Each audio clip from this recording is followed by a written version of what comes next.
The young man stood there under the spotlight on stage. The only sign of the inner turmoil he might have been feeling was the way he nervously clutched the mic cord.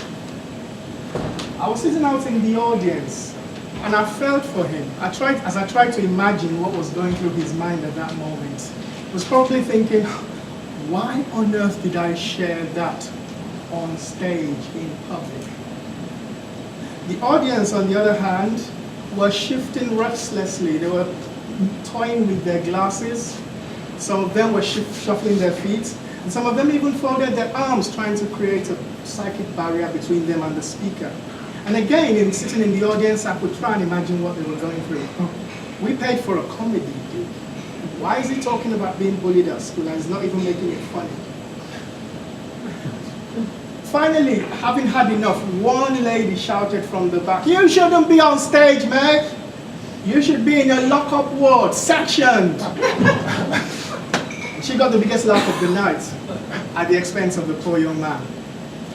At the end of the gig, the promoter called him and said, "Dude, sort your head out, because comedy is not therapy." We never heard from that young man again, and I sometimes wonder, what on earth happened to him?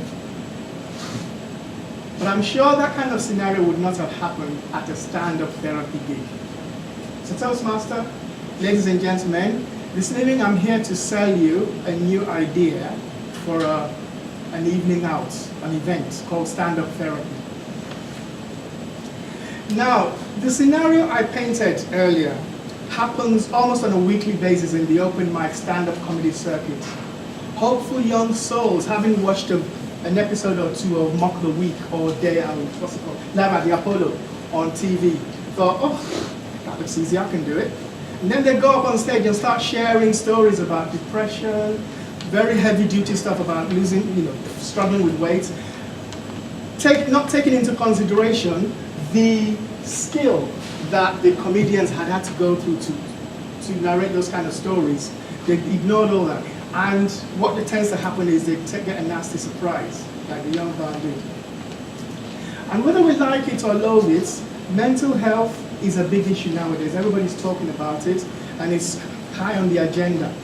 Particularly stress is very high on the agenda.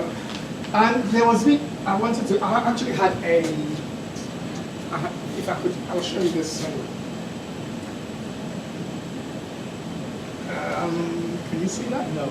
I doubt it. Worth a try. But there is a Mintel study, the Market Intelligence Research Group. They had a research out which said they interviewed 2,000 people online, and 86%, which is well over 1,700 people, said they had suffered stress within the past year, the past 12 months. And only 15% of that number had gone to seek professional help or went to talk to a counselor or coach or similar. Then 12% did absolutely nothing about it. But the good news is 30%, which is about 600 people, said, right, if there was something like a well-being festival or event, they would definitely attend. So there is hope. And this is where stand-up therapy steps into the rescue. Now, what is stand-up therapy, I hear you ask, and I'll tell you, thanks for asking. It's a combination of stand-up therapy, stand-up comedy, and your typical counseling session. So you have people gathering together just like this. They come together in a safe and fun environment, share personal stories, maybe the stresses of the day, the worries of the day, you come up on stage, and then at the end, the audience gives feedback. Everybody would have been curated and coached on how to go about it. It's not just going to be random. So the people who are going to be talking would have had some pre and post care, some aftercare in terms of how they present the story, what they're ready to talk about, and the audience will be coached as to what things to say, as to how to respond and react in a way that is safe and fun. So, disclaimer, it's not comedy and it's not therapy, so I invite you to manage your expectations so that you're not disappointed like the young man and his audience in the beginning that I mentioned. So I would say the unique selling point of stand-up therapy, what makes it different to a typical comedy gig or a storytelling gig, for example, is the fact that it's safe, emotionally safe, and it's fun at the same time. So it will combine the safety of a therapy group and the fun of a storytelling night out. So try and imagine I'm going to try and use this analogy anyway. A Weight Watchers meeting with somebody like Matt Lucas, the compare, but that's not the right analogy to use. But somebody like Matt Lucas will be somebody who's trained as a counselor or coach, so he will know how to work the audience and know what kind of story, what kind of things to say. Now, why am I interested in starting a night like this? I started my journey as a Toastmaster a few years ago, just to improve my confidence in public speaking and speaking in public, but I discovered other talents and skills that I picked up along the way, which led me to a performance course at the Central School of Speech and Drama, where I developed the concept of stand-up therapy. The reason I developed that is that I also work as a counselor in a school and in various other settings. And the stories I can tell you are strictly confidential. There was this one woman. No, but seriously speaking, what I've discovered some of my clients, when they come in to talk about very distressing things, after a few months, weeks, or even months, they start to find the same situation that they found very distressing. They find the humorous side. And I start thinking, oh, why don't you talk about this on stage? I don't tell them that. And then sometimes, as I said, the comedians, I went into the open mic stand-up comedy circuits, and you notice a lot of the comedians were trying to talk about distressing things, things on their mind.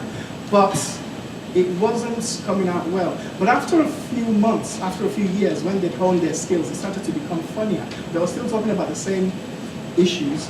So where else when I realized that stand-up comedy and counseling, therapy, psychoanalysis, psychotherapy they have similar things in common, because they are the only two places in society where we're allowed to address certain taboo subjects. So that's why I decided to have a night that combined the two together. So you might start wondering and say, oh, why on earth would I want to spend my evening offering support to a stranger? Or why would I even want to get up on stage and wash my dirty linen in public? But remember the Mintel research I mentioned earlier said that about 60–70% of people agree that whether they take a walk, whether they do whatever they need to do to address their stress, they still prefer to talk to somebody or to talk to a group, prefer to talk about their troubles to a group of people. So, which is why when you come to a place like that, you'll be able to support somebody you never know. In addition, you never know, in the audience, you might say something that might prevent somebody from doing something like commit suicide. You never know. It could happen. You could say the magic word that could save somebody. So, in conclusion now, I will say your call to action is this. On the 14th of April, Sunday, is the first demonstration event. So I invite you there. I don't have the thing up, I would have put it up there. It's on Sunday the 14th of April. It's the inauguration. There's a meetup group, so join the meetup group. It's called Stand Up Therapy. And that's where you'll get more information about the venue, which hasn't been chosen yet. And there will be an event set up where you can register to join.